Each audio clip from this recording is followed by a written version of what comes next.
সাবেক মার্কিন president Donald ট্রাম্পকে সোমবার আংশিক দায় মুক্তি দিয়েছেন যুক্তরাষ্ট্রের সুপ্রিম কোর্ট। প্রেসিডেন্ট থাকাকালে নেয়া কিছু পদক্ষেপের জন্য বিচারের মুখোমুখি হওয়া থেকে রেহাই পাচ্ছেন তিনি। এই রায়ে উচ্ছ্বাস প্রকাশ করেছেন সাবেক রাষ্ট্রপতি, তবে বিপজ্জনক নজির হিসেবে এই রায়টিকে আখ্যা দিয়েছেন বর্তমান মার্কিন প্রেসিডেন্ট জো বাইডেন।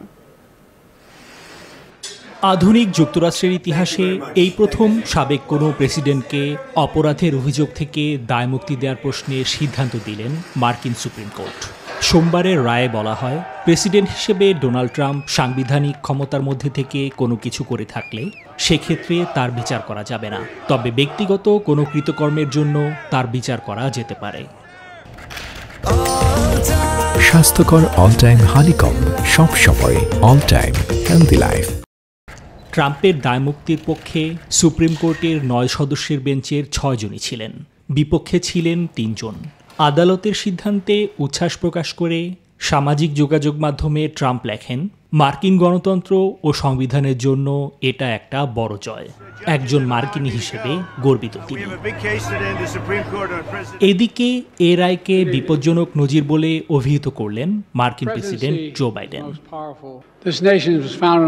আজকের সিদ্ধান্তের অর্থ প্রায় নিশ্চিতভাবে এটাই দাঁড়ায় যে প্রেসিডেন্টের কার্যকলাপের কোনো সীমাবদ্ধতা নেই। এটি মৌলিকভাবে নতুন নীতি এবং খুবই বিপজ্জনক।